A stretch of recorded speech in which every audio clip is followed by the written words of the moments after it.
Join me for a full international perspective on trust and remediation in financial services with our experts San Retna, originally from the US, and UK-based Peter Beardshaw.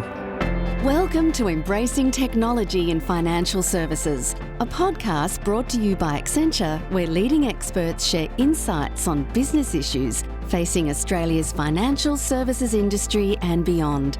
Now, here's your host, Tim Broome.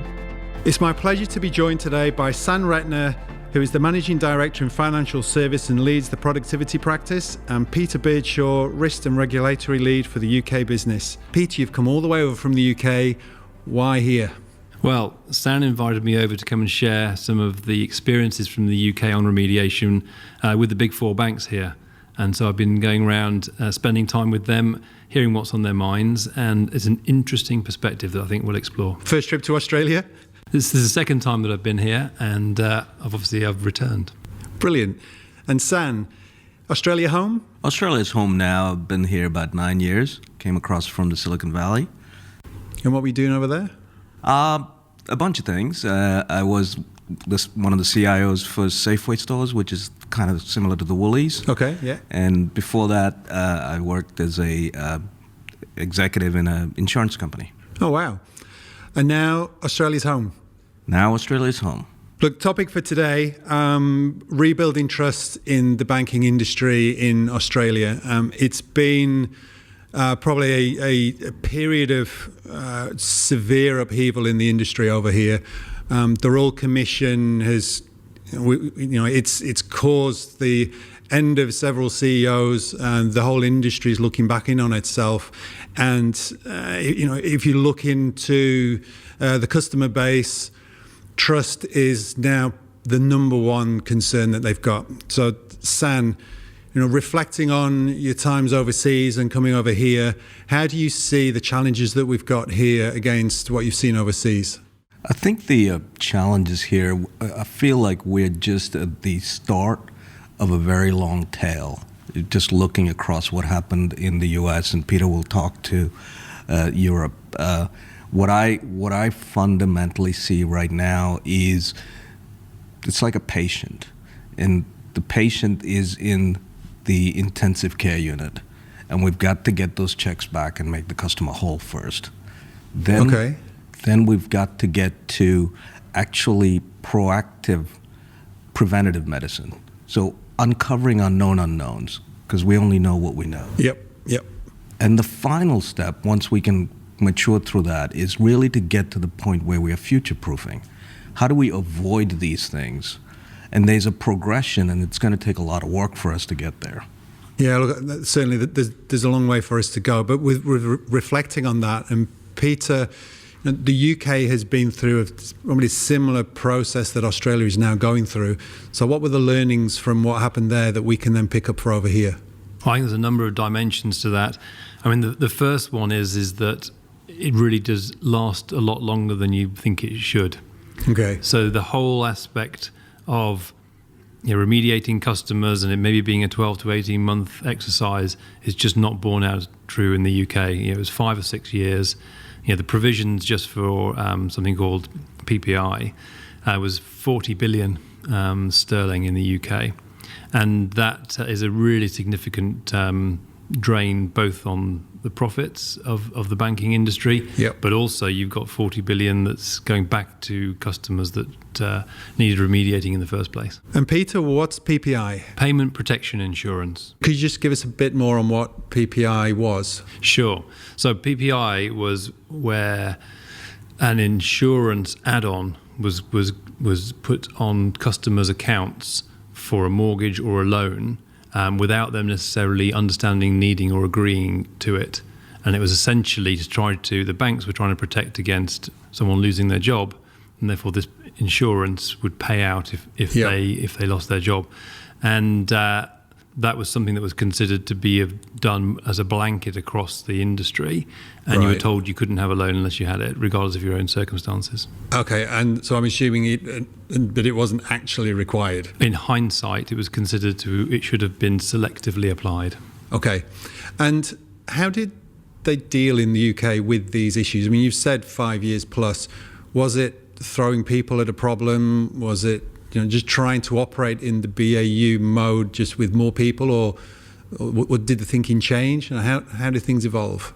So things definitely evolved. It started off with throwing people at the problem, and therefore was a really strong relationship between the number of heads and the effort. And but also what really happened in the UK was PPI was just the start. There was many other examples that of advice that had been given that was sort of on the edge of being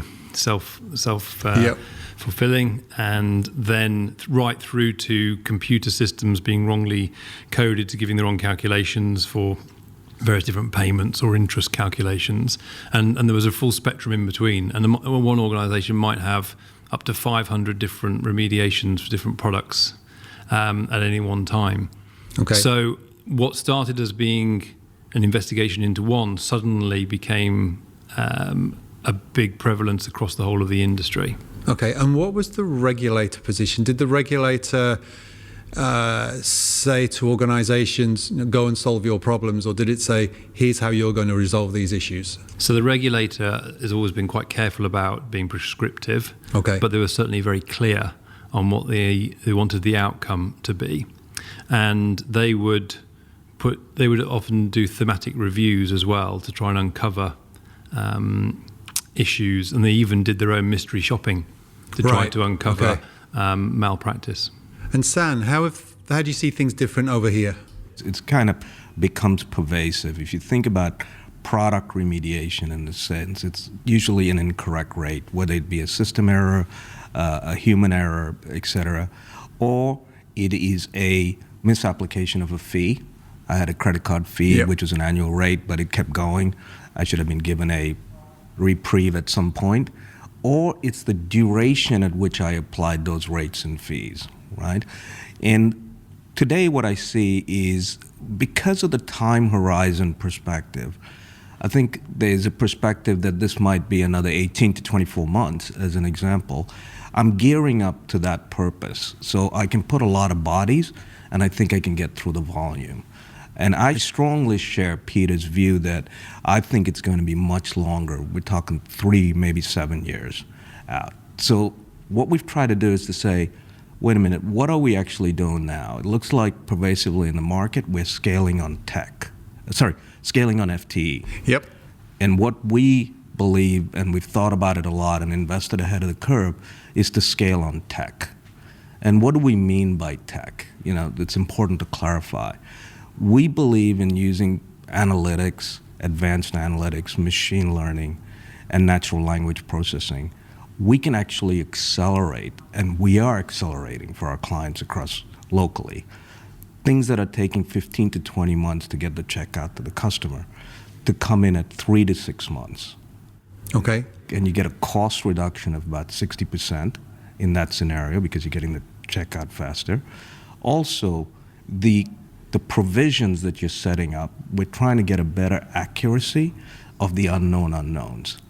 So we are mining other data sets where the customer has signaled to you through complaints or call logs or branch interactions. If you bring that in, you're actually getting early warning signals. Yeah, I mean, we're talking about enriching that data set and looking for patterns or looking for anomalies that give you a signal that there's something you should be looking at here that otherwise you might completely ignore, or not necessarily ignore so much as you just don't even see it. Correct. And by mining that other sets of data, you can actually put up a business case that says, we see a larger volume coming. And you can forecast to say, although we haven't captured it as a remediation incident yet, the customer signaling early, you can extrapolate to say that's going to happen in another 12, 24 months. Yeah. Look, and I think it's also about, in using the data and putting structure and a level of technology around that process, you can capture what's happening when. You're able to go back to anybody who wants to give an audit, and you can be very clear on, this is exactly what happened, this is who was paid, when they were paid, where they are in a process. You're not fishing around Excel spreadsheets trying to find who said what when. It's a very important point, because I think there's a little bit of a shift we have to make in our minds to accept that tech is going to give us a fidelity equal to, if not better. And what we're seeing is that the quality scores are improving from anywhere between 30 to 50% as you do your quality control along the way, relative to a legacy method. So that's an important piece, because what the last thing we want to do is to remediate a remediation. Yeah, and be there, not necessarily forever, but what possibly feels like forever, looking back at the same problem that's changed slightly. Correct. And I think this played itself out in the hearings in Canberra a couple of weeks ago, where the banking executives or the CEOs were asked, how much provisions have you set aside and how much have you paid into your customers? And the average was looking somewhere around 10% over the last 2 years. Yep. So there is a focus to get it faster, get it out there, make the customer whole as soon as possible.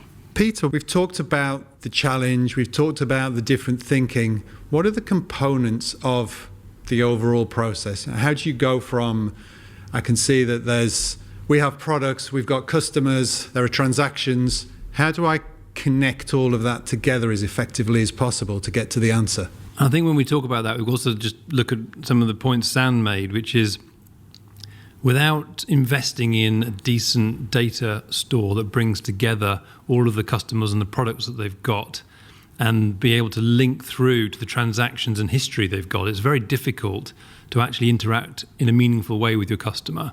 And what we found in the UK is that there's quite a lot of brand degradation through poor customer interaction on something that should actually be a positive. Yep. And so your point about sequencing these things together is actually quite important. So the data, first of all. The second thing is then the analytics that allows you to piece it together, because some customers were receiving 5 or 6 letters from different parts of the organisation, many are group-wide with different brands, and they'd get letters with different formats and different time frames. They get confused, and then they would then want to ring up a call centre to try and get some clarity, and the call centre's got a certain script to do with one of these items, and therefore then confuses the customer more, and then we then got an even less happy customer at the end of the day. So the need to have clarity over that single source of the truth of your customer, and notoriously we know that banks struggle with piecing together all that heritage data regardless of whether the customer may well not be with them any longer or is deceased or similar. And therefore, to interact with those customers, you need to then have that correct analytics and then be able to then fairly rapidly get your messaging out the door, and also importantly the payments. Look, I think it's very important. You hit on the contact centre and different parts of a business that often operates in a segmented fashion, but the need for those to be connected together. The customer experience, we're talking about building trust. If somebody calls a contact centre and they don't know that a customer is going through the process, it's quite possible that they'll try to be selling you product. Correct. So I think we're now seeing the importance of using that data. We're moving into that position of marketing, getting down to the level of what's the right product for this person at this point in time. Well, we now need to add on, there's another layer of data that says, what is actually going on with the customer's experience with this organisation at this point in time? Don't try and sell them this product. You need to talk to them about the process that they're going through that you now understand. And we're not there yet. There's challenges. You mentioned challenges around data. You mentioned challenges around organisational structure. But this whole remediation process goes right across an organisation. And we need to get there very, very quickly now. We've not got time to think about what the future might look like. It needs to be now. That's right, because there are other things to then move on to as well. So in the UK, one of the things we're looking at quite carefully, given the digital revolution, is data ethics. And data ethics is all about understanding the provenance of the data that might go into a model that's making a decision around, say, lending and around the suitability of that product for that customer. And if it's based on data coming into AI models that are then doing calculations and then applying some sort of bias that we're unaware of, you then start to have a new conduct issue which could lead to new remediation. So when I look at where the UK has got to from that perspective, and I now look at where the current local market is in responding, they really do need to solve for those issues we've just been discussing to be able to then rapidly move into protecting the new so that the whole cycle doesn't start again. So you mentioned AI, use of models from the perspective of, how can I find out what's the best thing for this customer? Are you seeing in the UK a little bit of reticence to go too far with that yet? Until we've fixed the past and got that in a good position, should we be jumping too far into the future? Or is it, no, they've actually, it's been adopted, they're kind of trying to do it all together? There is a real desire to move quite at pace with the use of AI in the UK market. And that is particularly been driven by the neobanks and challenger banks that have used this with their greenfield sites and set up early. And therefore, the traditional banks are feeling the need to really move at pace on that, otherwise they're going to fall behind. What's, I think, relevant as well is that the regulator is holding the banks very accountable for the quality of those models and also the provenance of the data that feeds them. Okay. San, with regards to the regulator, how are we seeing the regulator behave towards the banks here as different from what might have been the case overseas? I think the regulators, coming out of the Royal Commission, I think the key message was that the regulator needed to have more enforcement teeth and that they had to sometimes take the cases to litigation versus settling. Yep. And I think this has set off a precedent where the regulator is trying to, in my view, put the institutions on notice to say the bar has gone up significantly. Yep. And so the tolerance levels have gone down. So what might have been acceptable 18 months ago is no longer acceptable. And in terms of the approach to treatment of customers, are you seeing the regulator putting pressure on how, or just it's fine, you can do whatever you need to do, but here's the outcome that we're after? Yeah, I think it's kind of a two-speed thing. What they're trying to do is first to say the velocity of making the customer whole is not what is adequate. We're kind of hearing that through the politicians as well as through the regulators sounding a few things out.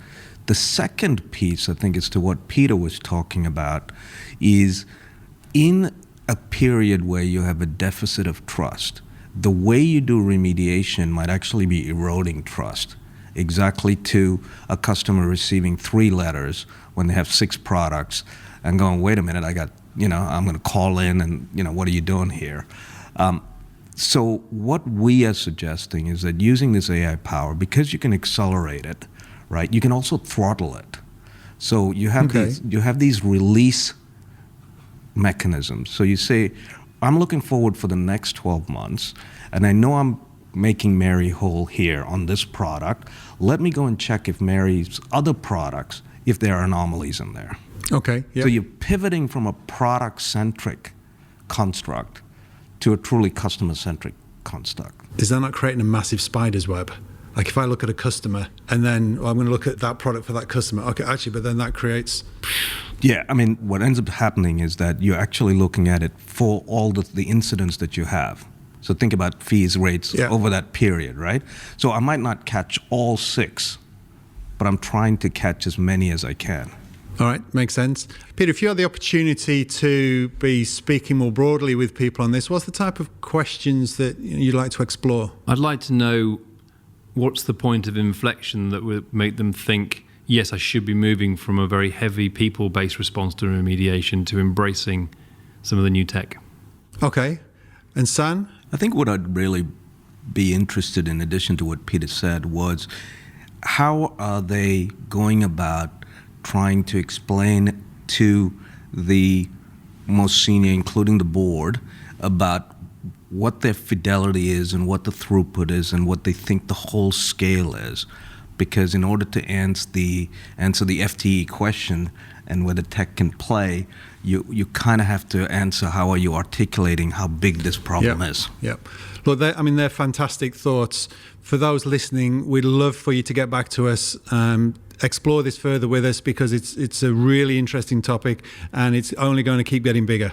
Peter, thanks for coming all the way over here to speak to us. It's been a real pleasure. Thank you, Tim. And San, I will see you in the corridors as ever. Thank you, Tim. So if there's anybody would like to understand about the outcomes of the Royal Commission and the remediation that's following on from that, please feel free to reach out to myself, Tim Broome, or San Retna, Peter Beardshaw. You can reach all of us on LinkedIn, and we'd love to speak to you and continue the conversation. Thank you very much. Goodbye. You've been listening to Embracing Technology in Financial Services. You can find other episodes on the Accenture Vision app by visiting accenture.com/embracingtech or from your favourite platforms like Apple Podcasts, SoundCloud or Spotify. Thanks for listening.